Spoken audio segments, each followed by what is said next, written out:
अगर आपको लगता है कि इस देश में सच बोलना कोई जुर्म नहीं, तो ये वीडियो अंत तक जरूर देखिए, क्योंकि नरेंद्र मोदी ने जो संत रामपाल जी के बारे में कहा, वो किसी साजिश की परतें खोल देता है। वो बयान किसी मंच से दिया गया था, लेकिन कुछ ही घंटों में हर सोशल मीडिया प्लेटफॉर्म से गायब हो गया। मीडिया खामोश हो गई, क्लिप्स डिलीट होने लगीं, जैसे किसी को डर था ये शब्द अगर जनता तक पहुंचे तो कई चेहरों से नकाब उतर जाएंगे। सवाल उठता है, मोदी ने ऐसा क्या कहा? क्यों उनका एक बयान सिस्टम के लिए खतरा बन गया? क्या ये वही सच था जिसे सालों से दबाकर रखा गया था? 2014 का बरवाला। हरियाणा की मिट्टी में उस दिन सिर्फ धूल नहीं उड़ी थी, एक इंसाफ की पुकार भी दबी थी। लाखों भक्त अपने गुरु की सुरक्षा में डटे थे। सरकार ने कहा ये कानून के खिलाफ है, मीडिया ने दिखाया ये आतंकी है, पर जिन्होंने वो दिन जिया वो जानते हैं वहां गोली चली थी, लेकिन सच्चाई पर। एक आदमी जिसने लोगों को शराब, झगड़ा और अंधविश्वास छोड़ने सिखाया, उसे अपराधी बना दिया गया। क्यों? क्योंकि वो ज्ञान बांट रहा था जो डर खत्म कर देता है। और जिस समाज की ताकत ही डर पर टिकी हो, वहां डर तोड़ने वाला सबसे बड़ा खतरा बन जाता है। अब सोचिए, इतने सालों बाद जब प्रधानमंत्री मोदी कहते हैं कि संतों को बदनाम करने की साजिश दशकों से चल रही है, तो क्या ये सिर्फ एक लाइन थी या एक इशारा उस सिस्टम की तरफ जो भीतर से सड़ चुका है? किसे साजिश कह रहे थे मोदी? कौन है वो लोग जो हर सच्चे संत को जेल में डालना चाहते हैं? क्यों हर वो आवाज जो इंसान को जागरूक बनाती है अचानक खतरा घोषित हो जाती है? जिस दिन मोदी का वो बयान आया, उसी दिन कई चैनलों से वीडियो हट गए। वीडियो उपलब्ध नहीं है ये शब्द जैसे कोई चेतावनी बन गए। कोई ना कोई ऊपर से कंट्रोल कर रहा था। कोई नहीं चाहता था कि देश ये जाने संत रामपाल के साथ क्या हुआ था। संत रामपाल हमेशा कहते थे, सच्चा ज्ञान वही है जो डर मिटा दे।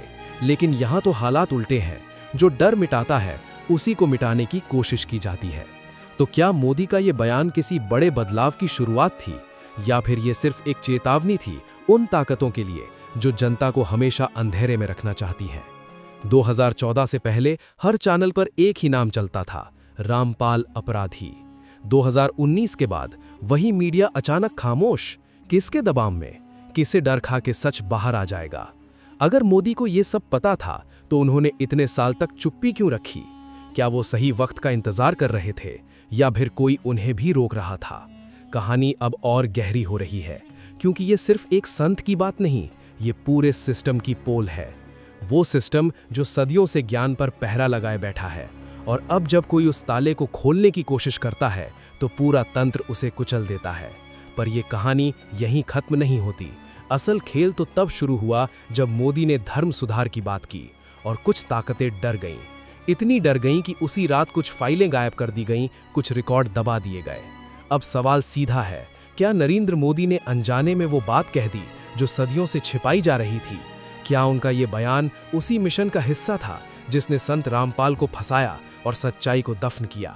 सच अब सामने आने वाला है, क्योंकि आगे जो आप सुनने वाले हैं वो भारत के इतिहास में कभी नहीं दिखाया गया। वो बयान जो बताता है कि असली खेल कौन चला रहा है। संत रामपाल जी को अपराधी बताया गया, लेकिन किसी ने कभी सबूत नहीं दिखाया। मीडिया ने दिखाया गोलियां, पत्थर, लाशें, पर कैमरा उस मां पर नहीं गया जिसने कहा, मेरे बेटे को तो पुलिस ने घर से उठाया था, वो तो वहां था ही नहीं। हर न्यूज चैनल ने एक ही कहानी दोहराई, रामपाल के आश्रम में हथियार हैं, पर जब जांच हुई हथियार नहीं मिले। फिर भी केस चलता रहा, जेलें भरती रहीं और सच्चाई को ताले में बंद कर दिया गया। क्या ये न्याय था या बदले की कार्रवाई? किसके आदेश पर पुलिस ने निर्दोषों पर लाठी चलाई? कौन था वो जो चाहता था कि संत रामपाल का नाम मिटा दिया जाए? अब जरा सोचिए, जिस इंसान ने करोड़ों लोगों को कहा कि किताबें पढ़ो, सच्चाई जानो, धर्म को समझो, उसे वही लोग नफरत का प्रतीक बना देते हैं जो सदियों से ज्ञान पर कब्जा जमाए बैठे हैं। क्योंकि अगर जनता सच जान गई तो मंदिरों के ठेके, ब्राह्मणों का डर और फर्जी कर्मकांड सब ढह जाएगा। यही डर है, यही वो संघर्ष है जो हर युग में सच्चे संतों को झेलना पड़ा है। और अब वही खेल दोबारा खेला गया, बस चेहरों के नाम बदल दिए गए। जब मोदी ने कहा कुछ ताकतें हैं जो देश के असली गुरुओं को बदनाम करना चाहती हैं, तो उस दिन कुछ बड़े चेहरों ने मीटिंग बुलाई। कहा गया, इस बयान को फैलने मत दो, जनता सवाल पूछने लगेगी। सोचिए, अगर सच इतना डरावना है तो छिपाने वालों के अंदर कितना डर होगा। क्यों मीडिया में एक लाइन नहीं चली मोदी के उस बयान की? क्यों हर वो क्लिप गायब कर दी गई जो संत रामपाल का नाम जोड़ती थी? अब इसे यूं समझिए, सिस्टम के भीतर दो ग्रुप हैं। एक वो जो जनता को सोए रखना चाहता है, दूसरा वो जो चाहता है कि लोग सच्चाई देखें। और जब नरेंद्र मोदी का बयान आया तो इन दोनों ग्रुपों के बीच जंग छिड़ गई। संत रामपाल के केस की फाइलें फिर से खुलने लगी। कुछ अधिकारियों ने कहा कि उस केस में गड़बड़ी थी, पर अगले ही दिन उन्हीं अधिकारियों का तबादला हो गया। यानी सिस्टम अपनी जड़ तक सड़ चुका था। अब जनता के भीतर गुस्सा उभरने लगा था। लोग पूछने लगे कि अगर संत रामपाल निर्दोष हैं तो फिर उन्हें जेल में क्यों रखा गया? मीडिया चुप, सरकार चुप, और ये चुप्पी किसी डर की नहीं बल्कि किसी डील की लग रही थी। धीरे धीरे लोग समझने लगे, ये मामला सिर्फ एक व्यक्ति का नहीं, ये उस सोच का था जो चाहता है कि गरीब, मजदूर, दलित कभी सवाल न पूछें, जो चाहता है कि ज्ञान सिर्फ उनके पास रहे। और अगर कोई संत ये दीवार तोड़ने की कोशिश करे तो उसे गुनहगार बना दो। सिस्टम की यही चाल थी, डर पैदा करो, झूठ फैलाओ, और जब कोई सच्चा इंसान बोले उसे जेल भेज दो। अब यहां से कहानी और खतरनाक मोड़ लेती है, क्योंकि कुछ रिपोर्ट्स सामने आई कि 2014 की कार्रवाई से पहले ही कुछ अंदरूनी नोट्स में लिखा गया था कि संत रामपाल को किसी भी हालत में गिरफ्तार करना है। मतलब पहले से प्लान था, न्याय नहीं, साजिश थी। और उस वक्त जो प्रशासनिक अधिकारी इस मिशन का हिस्सा थे, उनमें से कई बाद में प्रमोशन पाते गए। ये वही सिस्टम है जो सच बोलने वाले को तोड़ देता है और झूठ फैलाने वाले को इनाम देता है। अब डर की हालत यह है कि कोई पत्रकार इस केस पर बोलना नहीं चाहता, क्योंकि जिसने भी सवाल उठाया उसका करियर खत्म कर दिया गया। कुछ ने चैनल छोड़ा, कुछ ने देश, क्योंकि ये सिर्फ संत रामपाल का मुद्दा नहीं था, ये उस साजिश का सबूत था जिसमें सैकड़ों सालों की सोच शामिल थी।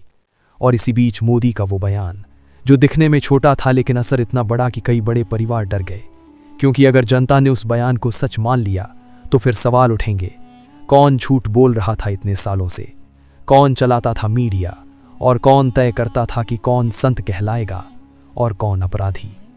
अब आप सोचिए, अगर सच इतना बड़ा है कि प्रधानमंत्री के एक वाक्य से पूरा सिस्टम हिल जाए, तो वो सच आखिर है क्या? कहानी अब उस बिंदु पर आ चुकी है जहां गुस्सा भी है, डर भी है, और जनता के भीतर जलता हुआ सवाल भी कि अगर आज भी हम चुप रहे तो कल फिर किसी निर्दोष को फंसा दिया जाएगा। लेकिन यहीं से शुरू होता है अगला मोड़, क्योंकि आगे जो सामने आने वाला है वो सिर्फ बयान नहीं बल्कि उस खुफिया रिपोर्ट का जिक्र है जिसने इस साजिश की असली जड़ें उजागर कर दी। अब सच छिपा नहीं रहा। वो फाइलें जो सालों से दबा दी गई थीं, अब बाहर आने लगी हैं। उनमें साफ लिखा है, ऑपरेशन बरवाला एक राजनीतिक मिशन था। उद्देश्य था संत रामपाल की गिरफ्तारी, किसी भी कीमत पर। मतलब जो हमें कानून की कार्रवाई कहा गया, वो दरअसल एक प्लान्ड साजिश थी, नाम मिटाने की, आवाज दबाने की और उस सोच को खत्म करने की जो डर तोड़ती थी। संत रामपाल जी ने सिर्फ इतना कहा था कि भगवान तक पहुंचने के लिए बीच का रास्ता मत लो, खुद पढ़ो, खुद जानो। बस यही बात कुछ लोगों के लिए खतरा बन गई, क्योंकि अगर जनता जागरूक हो जाएगी तो झूठ का साम्राज्य ढह जाएगा।